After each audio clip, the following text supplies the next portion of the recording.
I bought that house to disappear and heal, but the people closest to me turned it into a trap, one that cost me my peace, my dignity, and almost my future. I bought that house because I believed silence could save me. Because after everything I had lost, I thought distance would protect what little I had left. I was wrong. I didn't even unpack fully before I realized something was wrong. Not loud wrong. Quiet wrong. The kind that waits. The betrayal didn't arrive with shouting or slammed doors. It came with smiles. With help offers. With, "We're just looking out for you." That's how it always starts. I still remember standing in the empty living room on the first night. Bare walls. Cold floor. That strange echo that only new houses have. I felt relief. For the first time in years, no one was asking me for anything. That peace lasted less than a week. The first knock came on a Tuesday evening. Friendly. Casual. Too early to be comfortable. They said they were happy I'd moved in. They said they admired my work ethic. They said this neighborhood looked after its own. I believed them. That was my mistake. Because what I didn't know then was simple and brutal. They didn't want me as a neighbor. They wanted me as leverage. I had money tied up in that house. Papers not fully finalized. A past they thought they could use. And once people smell opportunity, kindness becomes a costume. The small requests came first. Parking favors. Mail handling. Just a signature. Just temporary. I agreed. Not because I was weak, but because I was tired of fighting. That's when they learned something dangerous about me. I don't argue when I sense betrayal. I observe. The real injustice didn't come from strangers. It came from someone I trusted enough to let inside. Someone who knew my history. Someone who knew exactly where to press. They spoke for me when I wasn't there. Signed things I never approved. Used my silence as permission. And when I confronted them, calmly, quietly, they smiled. That smile told me everything. It said, "You're alone. You won't fight back. You won't win." They were half right. I didn't fight back. I didn't raise my voice. I didn't threaten. I didn't warn anyone. I did something far more effective. I waited. Because when people think they've already won, they get careless. They reveal patterns. They expose alliances. They underestimate silence.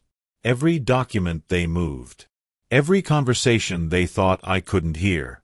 Every assumption they made about my patience. I recorded it in my mind. I stopped reacting.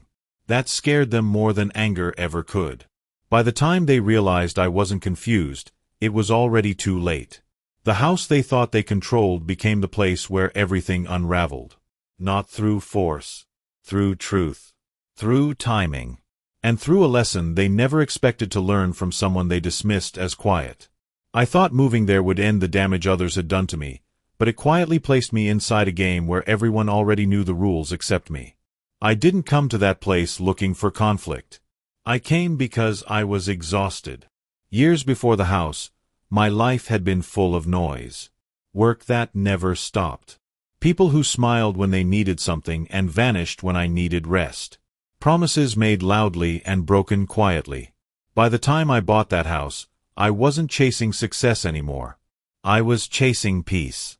The neighborhood looked perfect for that illusion. Clean streets. Identical mailboxes. Lawns trimmed to the same height, like no one wanted to stand out too much. People waved, but not warmly. It was the kind of wave that says, "I see you, not I welcome you." At the time, I didn't question it. I was a man in my late 40s then. Divorced. No children living with me. A past that had taught me caution, but not yet wisdom. I worked independently. Consulting. Problem solving. The kind of work where people only call you when something is already broken. That gave me money. Not flashy money. Quiet money. Enough to buy the house outright. Enough to make people curious. The house itself wasn't large, but it was solid. 2 floors. Wide windows. A backyard that touched a line of trees instead of another fence. When I first walked through it, I imagined mornings with coffee and silence. Evenings with books and nothing else demanding my attention. I didn't imagine neighbors counting my arrivals. I didn't imagine documents changing hands without my consent. I didn't imagine kindness being used as a tool. But that's because I still believed peace was something you could purchase. The first people to introduce themselves were a couple from 2 houses down. Friendly enough. Well-dressed. Always smiling. They asked polite questions. Where I worked. How long I planned to stay. Whether I lived alone. I answered without thinking. That's the danger of exhaustion. It lowers your guard faster than trust ever could. They told me about the community group. Meetings. Shared responsibilities. Unwritten rules. I nodded, half listening. I wasn't there to join anything. I was there to disappear. Over the next few days, others followed. Different faces. Same curiosity. Some asked about my house. Some about my car. Some about why someone like me would choose this place. It didn't feel threatening. It felt measured, like they were filling in blanks. I spent most of my days inside, setting up my workspace, organizing files, rebuilding routines that didn't include anyone else. At night, I slept deeply. The kind of sleep you only get when you believe nothing can reach you.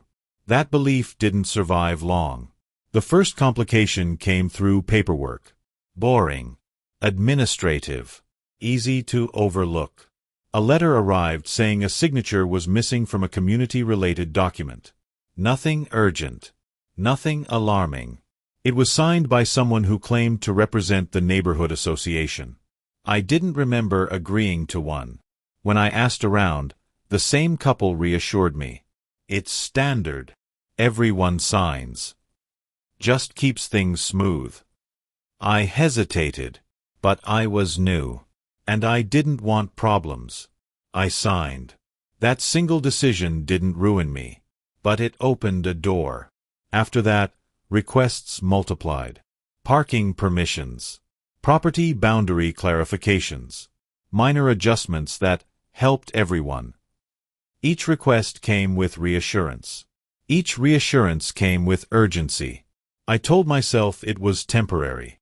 That once everything settled, people would back off. They never do. What I didn't see then, but understand clearly now, was how carefully they tested me. They watched how quickly I responded, how much I questioned, how often I said no. When I didn't push back, they moved closer. One afternoon, a man I barely knew showed up with printed documents and a friendly laugh. He said he was helping coordinate improvements. He spoke confidently. Too confidently. He explained things fast, like someone used to people trusting him. I stopped him halfway. I asked for time. For the first time, his smile slipped. Just a little. That moment told me something important. This wasn't about order. It was about control. Still, I didn't confront anyone. Not yet. Because the truth was, part of me didn't want to believe it. I wanted the house to stay what I'd imagined it to be. A refuge. I kept things polite, neutral, observant, and slowly, patterns emerged. Certain neighbors always appeared together. Certain conversations stopped when I entered a room. Certain decisions were announced, not discussed. I realized I wasn't being included. I was being managed. The person who hurt me most wasn't even part of the neighborhood. It was someone from my past. Someone I had helped years earlier. Someone who knew my habits, my weaknesses, and my trust. When they reappeared in my life, it felt coincidental. Too coincidental. They offered help navigating local issues. They spoke as if they already understood what I was dealing with. That should have alarmed me. Instead, I listened. They positioned themselves as a bridge. Between me and the others. Between confusion and clarity. In reality, they were a gatekeeper. Information reached me filtered. Warnings arrived late. Opportunities vanished before I knew they existed. And every time I questioned something, the answer was the same. It's already been handled. Handled by whom? Never clearly stated. That's when the quiet discomfort began. Not fear. Not anger. A slow realization that my life had entered a structure I didn't design. I started keeping records. Dates. Documents. Small inconsistencies. Not because I planned revenge, but because experience had taught me this. When people rush you, they don't want you thinking. I noticed how often my name was used in discussions I wasn't part of. How often decisions were justified by claiming my approval. When I asked directly, people avoided eye contact.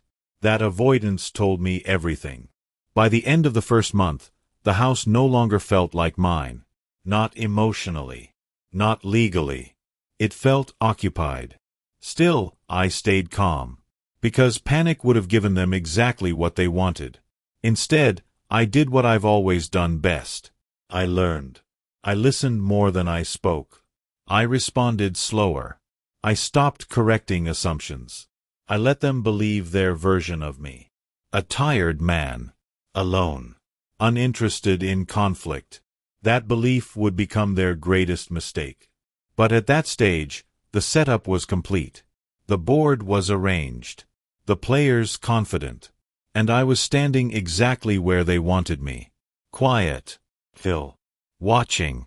The moment I realized they were using my name to take what wasn't theirs, I understood this was no longer about property. It was about erasing me quietly. The shift didn't happen suddenly.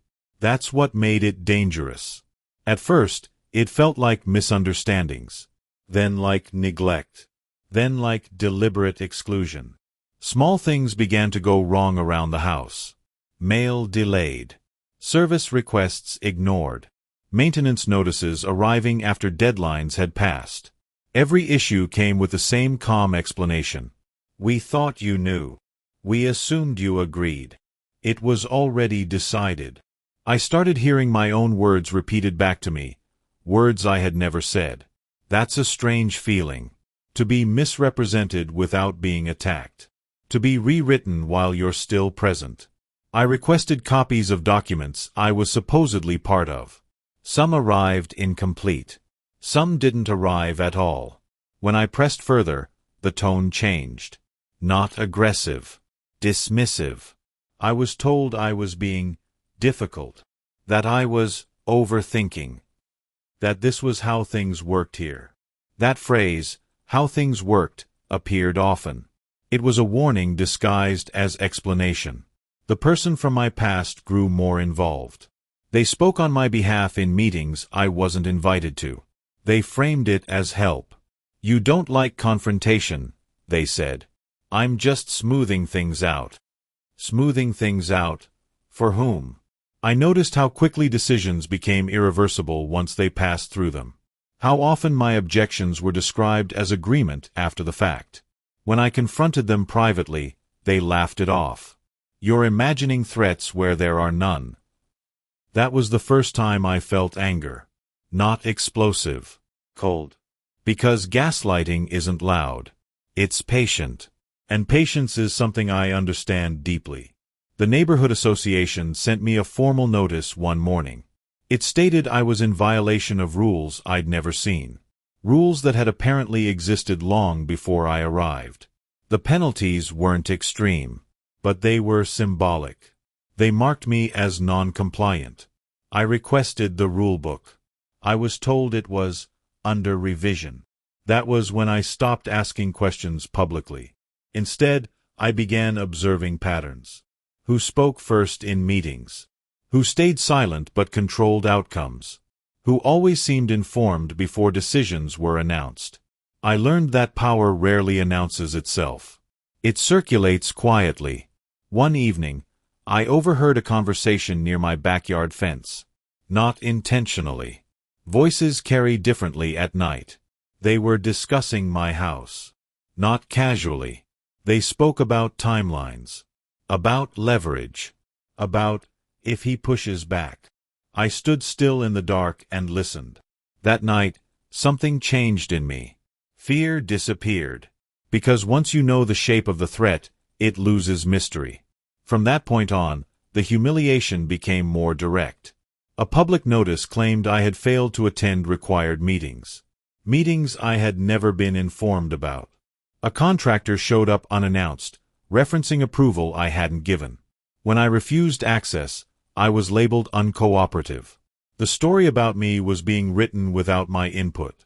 That's when I understood the strategy. They weren't trying to overpower me. They were trying to exhaust me. Confusion drains energy. Isolation weakens resolve. They wanted me tired enough to give in. I didn't. Instead, I changed tactics. I stopped correcting them immediately. I allowed errors to stand. I let false assumptions pile up. Every mistake they made became evidence. Every overreach became a record. I communicated only in writing. Brief. Neutral. No emotion. That unsettled them. People who rely on pressure need reaction. Silence makes them careless. The person from my past noticed the shift. They asked if I was upset. I said no. That answer frightened them more than confrontation ever could. Because calm is unpredictable. The conflict escalated quietly. Legal language entered conversations. Subtle threats appeared in emails.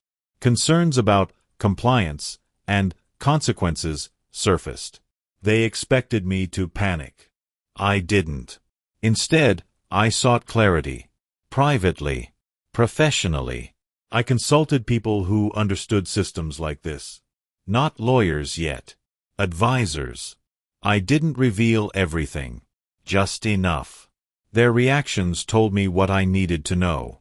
What you're describing, one of them said carefully, is coordinated. That word stayed with me. Coordinated means intentional. It means planned. It means someone benefits. And once you know that, the game changes. The final humiliation came during a community meeting I was finally invited to. Not welcomed. Invited. I arrived early. Sat quietly. When my situation was discussed, no one addressed me directly. They spoke about me. As if I wasn't there. That's a specific kind of disrespect. The kind designed to shrink you. I waited. When they finished, I thanked them for the information. Nothing more. No defense. No anger. The room fell silent. Because they expected resistance. They expected emotion. They got neither. As I left, I saw confusion on their faces. Doubt. They had pushed too far without breaking me. And that's dangerous for people who rely on dominance. The conflict didn't explode. It tightened. Lines were drawn. Positions hardened. They believed I was cornered. I knew I was prepared.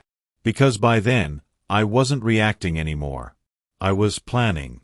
The day I realized they were afraid of my silence was the day I understood the power had already shifted.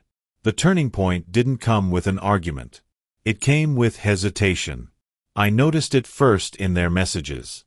Shorter sentences. More people copied in. Fewer assumptions. When people begin protecting themselves, their language changes. Until then, they had spoken as if outcomes were guaranteed. As if I were a detail, not a variable. That confidence faded. And confidence, once cracked, never returns the same way. I had spent weeks doing nothing visible. No complaints. No public resistance. No emotional reactions. But privately, everything had changed. I wasn't gathering weapons. I was gathering truth. Truth is slow. It doesn't rush. It waits for patterns to repeat. I reconstructed timelines. Compared documents. Matched signatures with dates. What emerged wasn't dramatic. It was worse. It was systematic. Decisions made before meetings. Approvals recorded without consent. Authority claimed without mandate. Most importantly, the same few people appeared in every critical moment. Always present. Always benefiting. That's how you identify the spine of a scheme. I didn't confront them with this knowledge. That would have wasted it. Instead, I asked simple questions, carefully chosen ones. Questions that required written answers. Questions that forced clarity. Can you confirm when I approved this? Please reference the meeting where this was decided. Who was authorized to act on my behalf? They responded quickly at first, then more slowly, then defensively. Contradictions appeared. Different explanations for the same event. Different dates for the same decision. I let those contradictions stand. Because when lies pile up, gravity does the work for you. The person from my past sensed danger. They asked to meet privately. I agreed. They spoke nervously, framed concerns as care. You're pushing too hard, they said. You don't understand how this works. I listened. Then I asked one question. Why are you so worried if I have nothing to worry about? They didn't answer. Silence filled the space between us. That silence told me everything. From that moment on, I stopped viewing them as an ally gone wrong. They were part of the structure. And structures collapse when pressure is applied at the right joint. I didn't escalate outward. I escalated inward. I formalized my records, organized communications, created timelines that spoke for themselves. Not for court. Not yet. For leverage. The turning point arrived disguised as a courtesy notice. An email informing me of a review. Neutral language. Polite tone. They wanted to assess ongoing alignment. Translation. They were checking how much I knew. I attended the review calmly. This time, the room felt different. They didn't speak over me. They didn't assume agreement. They asked questions. That was new. When I answered, I was precise. Factual. Emotionless. I referenced documents they hadn't expected me to have. Dates they hoped I'd forgotten. I didn't accuse. I clarified. The effect was immediate. People shifted in their seats. Eyes avoided mine. Because truth, stated calmly, is terrifying to those who rely on confusion. After that meeting, things slowed down. No new requests. No sudden changes. That silence wasn't peace. It was recalculation. They were deciding whether to retreat or attack. I prepared for both. I reached out to external authorities, not to complain, but to inquire. Hypothetically. Quiet questions carry less risk than loud accusations. The answers I received confirmed my suspicions. What had been done wasn't just unethical. It was vulnerable. Procedurally weak. Legally exposed. That knowledge changed how I walked into every interaction. I was no longer reacting. I was holding space. That unsettled them more than resistance ever could. The final confirmation came unexpectedly. A document arrived, and signed, unfinished. Someone had made a mistake. They had assumed I wouldn't notice. I did. And that document contained everything. Unauthorized actions. Improper delegation. False representation. I didn't respond immediately. I waited 3 days. Letting them wonder what I knew. That waiting was deliberate. Because anticipation is heavier than consequence. When I finally replied, I didn't mention the document directly. I simply asked for a clarification meeting. Urgent. They agreed too quickly. In that meeting, I didn't threaten. I didn't accuse. I laid out facts. Slowly. Clearly. And then I stopped talking. The room felt smaller. That's the moment power shifts. Not when someone shouts, but when they realize you could end them, and choose not to. Their responses were careful, defensive, inconsistent. I let them speak. Because the more they explained, the deeper they exposed themselves. At the end, I said only this. I believe we all want to resolve this quietly. No demand. No warning. Just a mirror. From that day forward, the balance changed. They no longer directed. They negotiated. They didn't instruct. They asked. And the person from my past stopped contacting me entirely. Because they understood. The game had reversed. And I hadn't raised my voice once. When they began undoing their own decisions in silence, I knew the punishment had already started. Justice rarely arrives the way people imagine it. There were no apologies delivered on doorsteps. No dramatic confessions. No public collapse. What happened instead was quieter, more precise, and far more permanent. After that last meeting, the atmosphere shifted completely. Not toward friendliness. Toward caution. People who once spoke confidently now chose words like review, reconsider, and clarify. Processes slowed. Decisions paused. When systems that once moved quickly suddenly hesitate, it means someone has realized the cost of mistakes. I didn't push. That's the part most people get wrong. They think victory means pressing harder. It doesn't. Victory means letting pressure work on its own. The first correction came disguised as a routine update. A revised document. New language.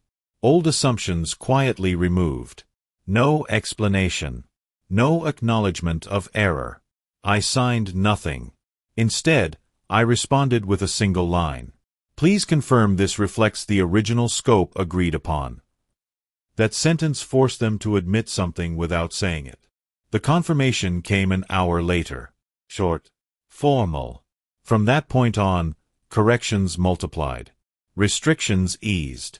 Responsibilities reassigned. Authorities clarified. Each adjustment erased a small piece of the structure that had boxed me in. And every change came from them. That's important. Because when people dismantle their own schemes, they can't claim victimhood later. The person from my past tried once to re-enter the conversation. A casual message. An offer to help smooth things over. I didn't respond. Silence, in that moment, was not avoidance. It was judgment. They had chosen their side earlier. Now they had to live with it. Weeks passed. The neighborhood returned to its original rhythm, but altered. I was no longer monitored. I was respected. Not warmly. Not openly. But carefully. And careful respect is more reliable than forced friendliness. One by one, the people who had overstepped began to retreat. Some stepped down from roles. Some relocated. Some simply stopped participating. No announcements were made. But absences speak loudly. The association itself underwent restructuring. New procedures. External oversight. None of it credited me. None of it mentioned wrongdoing. And that was fine. Because justice doesn't need applause to be complete. The most revealing moment came when I received a formal letter. An apology, but not in tone. In structure. It acknowledged miscommunication. Procedural errors. Steps taken to prevent recurrence. No blame assigned. No guilt admitted. But responsibility implied. That letter mattered more than any apology ever could. Because it created record. And records are what hold systems accountable. After that, I was left alone. Truly alone. No requests. No favors. No assumptions. The house finally became what I had bought it to be. Quiet. But something in me had changed. I no longer mistook quiet for safety. I understood now that peace isn't the absence of conflict. It's the presence of clarity. I took long walks through the neighborhood then. Not out of defiance. Out of ownership. No one avoided me. No one confronted me. They nodded. Stepped aside. Allowed space. That space wasn't fear. It was recognition. They knew I wasn't careless. They knew I wasn't weak. And most importantly, they knew I wasn't reactive. That knowledge keeps people honest. The house settled into routine. Mornings with coffee and light through the windows. Evenings with books and reflection. Exactly what I had imagined. Only now, it was earned. I thought about confronting the person from my past one final time, clearing the air, asking why. But I realized something important. People who betray quietly don't explain honestly. And I didn't need their version of the story. I had closure. The system had corrected itself around me. Not because I demanded it, but because I made continued injustice too expensive. That's the core of quiet revenge. Not harm. Not humiliation. But consequence. When wrongdoing creates more risk than restraint, behavior changes. That's real power. As the months passed, I noticed something else. Others began coming to me. Not for favors. For advice. Quiet questions. Private concerns. They had seen what happened. They understood I listened before speaking. I helped when it was right. Declined when it wasn't. Always calmly. Because the goal was never dominance. It was balance. The resolution wasn't dramatic. It was structural. The injustice that once surrounded me lost its foundation. And without a foundation, nothing stands for long. After everything they took from me, I discovered the most dangerous thing I could reclaim was my peace. When the conflict finally dissolved, it didn't leave behind victory. It left behind space. That was unexpected. I had imagined relief would feel louder. Like release. Like a weight dropping. Instead, it felt like standing in a room after everyone has left. The furniture still there. The air still warm. But something important gone. The tension. For a long time, tension had shaped my days. It told me when to be alert. When to document. When to stay quiet. Without it, I had to relearn how to exist. The house helped. It had always been patient. Walls don't judge. They wait. I started noticing things I had ignored before. How the light shifted across the floor in late afternoon. How the trees at the back of the yard moved differently depending on the wind. These were small things. But they reminded me of why I had come there in the first place. Peace isn't dramatic. It's subtle. And it requires maintenance. I didn't forgive immediately. That's a lie people tell to sound evolved. Forgiveness, for me, came in stages. First came detachment. I stopped replaying conversations. Stopped imagining alternative outcomes. Stopped wondering what I could have done sooner. Those thoughts don't bring wisdom. They bring fatigue. Detachment allowed clarity. I saw the people involved more accurately, not as villains, but as patterns. Predictable behaviors. Fear-driven decisions. That understanding removed bitterness. Because bitterness requires personalization. And once you see behavior as structure instead of intent, anger loses its fuel. I didn't excuse what they did. I simply stopped carrying it. That's an important distinction. Some evenings, I sat alone and thought about the man I had been when this began. Tired. Trusting. Still hoping silence alone could protect him. That man wasn't weak. He was just unfinished. Experience didn't harden me. It refined me. I learned that calm isn't passive. It's deliberate. Silence isn't surrender. It's positioning. And revenge doesn't have to be loud to be complete. Months passed. The neighborhood stabilized into something neutral. Predictable. No one tested boundaries anymore. They didn't need to. Boundaries had become visible. I received one final message from the person who had betrayed me from my past. Not apologetic. Not defensive. Just factual. They said they hoped I was doing well. I didn't respond. Not out of cruelty. Out of closure. Some doors don't need to be slammed. They just need to stay closed. I began traveling more after that. Short trips. No agenda. Movement helps reset perspective. Everywhere I went, I noticed how often people confuse noise with strength. How often they mistake aggression for control. I smiled at that. Because I knew better now. Strength is the ability to wait without weakening. Control is the ability to act without being seen. Those lessons weren't free. but they were permanent. Eventually, I returned to the house with a different relationship to it. It wasn't my refuge anymore. It was my anchor. A place I chose, not a place I hid. I invited people over selectively, not out of fear, out of discernment. I trusted slower, but deeper. That's not cynicism. That's wisdom. One evening, as I sat on the back steps watching the light fade, I realized something unexpected. I wasn't proud of the revenge. I was proud of the restraint. Anyone can retaliate. Few can wait. Anyone can destroy. Few can outlast. The injustice had shaped me, but it didn't define me. That mattered. Because the greatest mistake people make after winning is letting the battle become their identity. I refused to do that. I returned to my work with renewed clarity. Not chasing approval. Not avoiding conflict. Just choosing integrity. And integrity has a strange effect. It attracts honesty. It repels manipulation. Quietly. Years later, I would hear fragments of what happened after I stepped back. How systems tightened. How roles changed. How certain people never regained influence. I felt no satisfaction in that. Only confirmation. Justice, when done properly, doesn't need witnesses. It needs balance.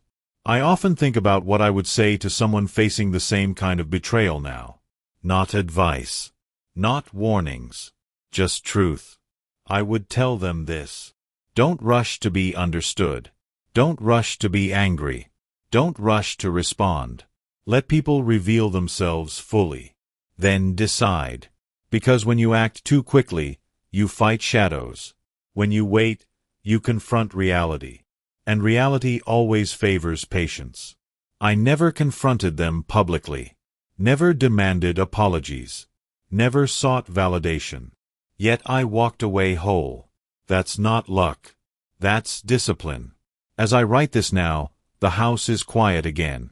The kind of quiet that feels earned. I still wake early. Still drink my coffee slowly. Still observe more than I speak. Some habits are protection. Some are preference. I don't confuse the two anymore. Life didn't become perfect after that chapter ended. But it became honest. And honesty is lighter than peace built on denial. If there's one lesson I carry forward, it's this. Sometimes silence is not the absence of action. It is the most precise action you can take. Because when you refuse to react, you force the world to adjust to you. And that adjustment, slow, quiet, inevitable, is the truest form of revenge. Sometimes silence really is the best revenge. I bought that house because I needed my life to slow down. Not because I was broken, but because I was tired of being alert all the time. Tired of conversations with hidden meanings. Tired of people who smiled while calculating what they could take. The house wasn't large. It didn't impress anyone. That was the point. I wanted a place where nothing was expected of me. What I didn't know then was that peace attracts attention from people who don't know how to create it themselves. From the first week, I felt it. Not danger. Interest. The kind that doesn't announce itself. Neighbors introduced themselves politely. Too politely. They asked questions that sounded casual but weren't. Where I worked. Whether I lived alone. How long I planned to stay. I answered because I was exhausted, not because I trusted them. That mistake didn't cost me immediately. It cost me slowly. The first real problem arrived as paperwork. Nothing dramatic. A document that needed a signature. A rule everyone supposedly followed. I signed because I didn't want friction. That signature didn't trap me. It signaled something. It told them I preferred calm over conflict. And some people see that as permission. Requests followed. Small ones. Always framed as temporary. They spoke for me in meetings I didn't attend. Used my name as approval. Referred to decisions I never agreed to. When I asked questions, the answers were smooth and dismissive. It's already handled. That's just how it works here. You don't need to worry. That phrase, "You don't need to worry," is often the first lie. The betrayal didn't come from strangers alone. It came from someone I had trusted before. Someone from my past who knew how I avoided confrontation. They positioned themselves as help, as a bridge. In reality, they were a filter. Information reached me late. Warnings arrived softened. And every time I questioned something, they reassured me instead of explaining. That's when discomfort turned into awareness. I began to notice patterns. The same people appeared at every decision point. The same voices dominated conversations. The same benefits flowed in the same direction. I wasn't being attacked. I was being managed. That realization didn't make me angry. It made me careful. I stopped reacting. I started listening. I documented everything, not out of paranoia, but out of respect for reality. Dates, emails, changes in language. People who manipulate rely on memory gaps. I closed those gaps quietly. The pressure increased when they noticed I wasn't confused anymore. Maintenance issues appeared. Notices arrived late. Rules were enforced selectively. Publicly, I was framed as difficult. Privately, I was isolated. They weren't trying to defeat me. They were trying to exhaust me. That's when I understood the strategy. And once you understand a strategy, you don't fight it head-on. You step out of its rhythm. I stopped correcting them immediately. Stopped defending myself in public. I let false assumptions remain unchallenged. That made them careless. They assumed silence meant weakness. They assumed patience meant ignorance. Those assumptions created evidence. When I finally attended a meeting where my situation was discussed, no one addressed me directly. They spoke as if I wasn't there. That moment could have broken me once. This time, it clarified everything. I didn't interrupt. I didn't argue. I thanked them and left. The confusion on their faces told me I had already changed the balance. After that, I shifted internally. I stopped asking permission. I started asking precise questions, always in writing. Questions that required clarity. Questions that exposed contradictions. Please confirm when I approved this. Who authorized this decision? Which meeting recorded this outcome? Their responses slowed, then conflicted. Different answers to the same question. Different timelines for the same event. I didn't confront those contradictions. I collected them.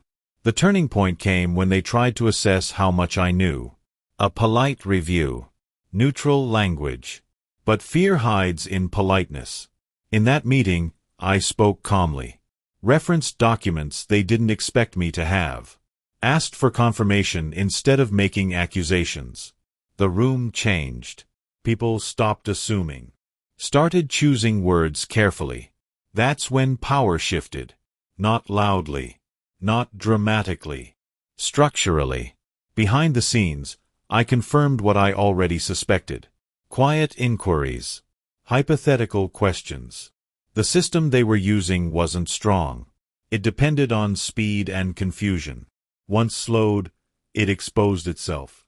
When a document arrived unfinished, containing unauthorized actions, I knew the situation had resolved itself. They had made a mistake.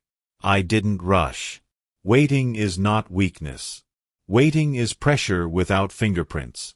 When we met again, I laid out facts. Slowly. Without emotion. Then I stopped talking. Silence forces people to confront themselves. They spoke too much. Explained too deeply. By the end, they understood something I never said out loud. I could end this publicly. And I chose not to. That choice terrified them. After that, everything reversed. They began undoing their own decisions. Quietly. Without explanation. Rules softened. Responsibilities shifted. Oversight appeared. Not because I demanded it. Because injustice had become risky. That's real justice. Not punishment. Correction. The person from my past disappeared. No confrontation. No closure conversation. They understood silence as judgment. The neighborhood changed. Not warmer, but respectful. I was no longer watched. I was left alone. And that's all I ever wanted. The house finally became quiet, not the anxious quiet of uncertainty, but the earned quiet of balance. In time, I understood something important. I hadn't won because I outsmarted anyone. I won because I didn't become what they expected. I didn't rage. I didn't panic.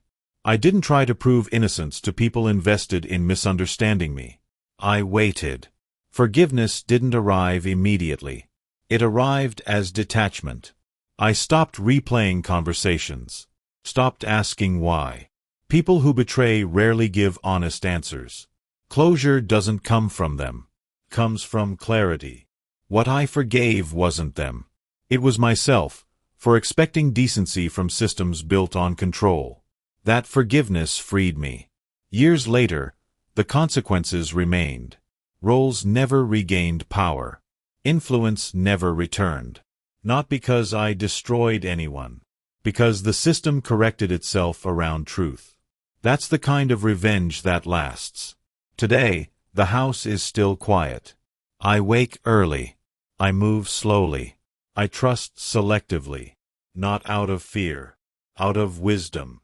If there's one truth this experience taught me, it's this. Silence is not absence. It is restraint with purpose. And sometimes, the most complete revenge is not being loud enough to be blamed, but being calm enough that truth does all the work for you. Sometimes silence really is the best revenge.